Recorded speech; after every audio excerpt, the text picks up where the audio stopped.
Assalamualaikum warahmatullahi wabarakatuh. Kiai Haji Maksum Jauhari adalah legenda di Pondok Pesantren Lirboyo Kediri. Selain mengajar ilmu agama, Gus Maksum juga dikenal sebagai pendekar pilih tanding di tanah air. Meski jasadnya telah wafat pada tanggal 21 Januari tahun 2003 silam, nama Gus Maksum masih disebut banyak orang hingga sekarang. Sebelum kita melanjutkan kisah ini, jangan lupa subscribe, like, and comment, biar kalian tidak ketinggalan kisah-kisah terbaru lainnya.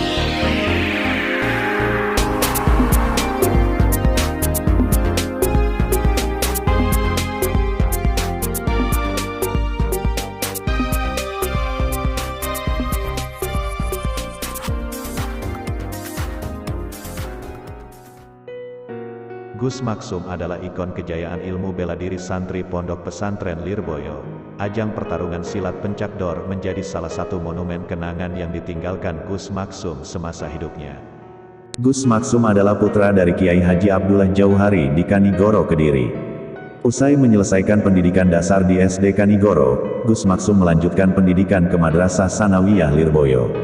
Selebihnya sisa masa mudanya dihabiskan untuk berkeliling dari kota ke kota mencari ilmu silat, tenaga dalam, pengobatan, dan kejadukan. Salah satu tempat yang menjadi jujukan Gus Maksum belajar ilmu silat adalah Ahmad Fatoni, seorang pendekar di Rengas Dengklok, Karawang, Jawa Barat, yang beraliran Cikaret dan Cikalong. Di luar itu, Gus Maksum juga berburu ilmu kepada sejumlah kiai di Kediri, Blitar, dan Cirebon. Badrul Huda Zainal Abidin atau Gus Bidin, keponakan Gus Maksum yang disebut-sebut mewarisi ilmu silat pamannya, menyebut jika Gus Maksum adalah pendekar yang tak memiliki lawan di masanya. Rambutnya yang dibiarkan gondrong menjadi ciri khas Gus Maksum hingga dijuluki pendekar si rambut api. Konon rambut beliau bisa menjadi api, kata Gus Bidin. Media massa nasional kala itu pernah menulis pernyataan Gus Maksum yang menantang semua dukun santet untuk menyantet dirinya. Dan beberapa santri menyebut upaya penyantetan kepada Gus Maksum selalu gagal. Segala macam ilmu hitam tak akan mempan kepada dirinya. Badrul Huda Zainal Abidin atau Gus Bidin, keponakan Gus Maksum yang disebut-sebut mewarisi ilmu silat pamannya, menyebut jika Gus Maksum adalah pendekar yang tak memiliki lawan di masanya. Rambutnya yang dibiarkan gondrong menjadi ciri khas Gus Maksum hingga dijuluki pendekar si rambut api. Konon rambut beliau bisa menjadi api, kata Gus Bidin. Hingga kini Gus Bidin masih menempati rumah kediaman Gus Maksum, tepat di depan Masjid Lama Ponpes Lirboyo. Rumah itu tak banyak mengalami perubahan wajah selain penambahan beberapa ruang di belakang. Selain itu, keberadaan monyet-monyet yang dulu menempati halaman depan rumah Gus Maksum juga sudah tidak tampak. Penumpasan PKI. Di era penumpasan Partai Komunis Indonesia di wilayah Kediri dan sekitarnya, nama Gus Maksum berada di urutan teratas.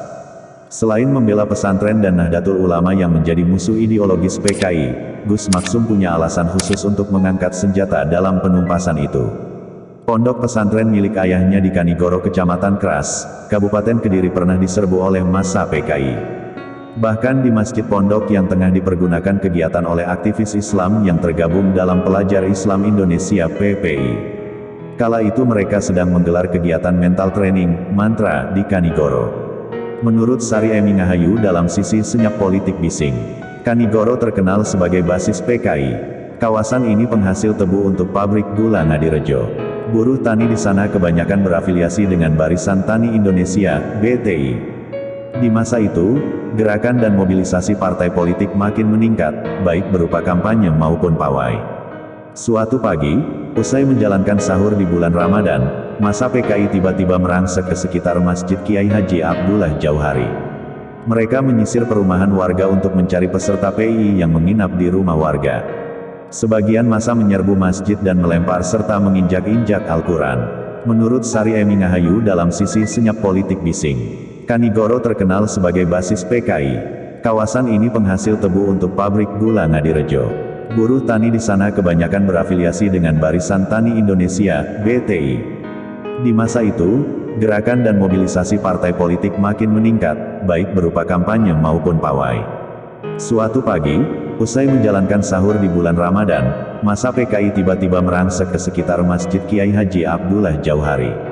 Mereka menyisir perumahan warga untuk mencari peserta PI yang menginap di rumah warga.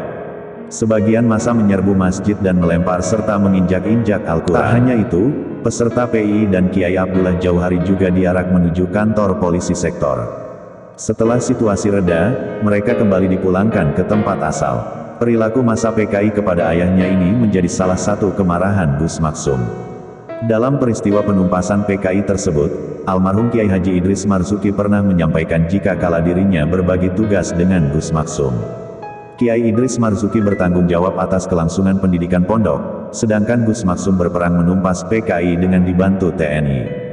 Kiai Wong Cilik, meski berstatus pengasuh di pondok pesantren Lirboyo, Gus Maksum tak pernah memutus jarak dengan masyarakat di luar pondok.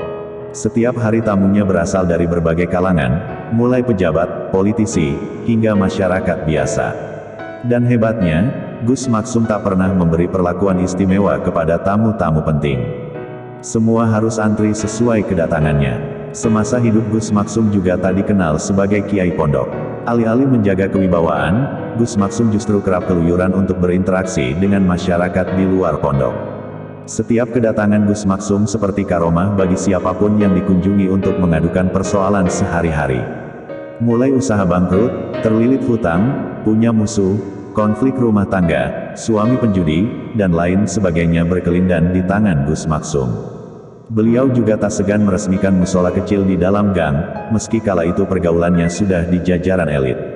Kedatangan Gus Maksum selalu dieluk-elukkan masyarakat. Gus Maksum tak hanya menjadi milik pondok Lirboyo, tapi untuk lapisan masyarakat yang mengenalnya. Tradisi pencakdor, perang tanding antar sesama pesilat adalah salah satu metode pengajaran Gus Maksum kepada santrinya.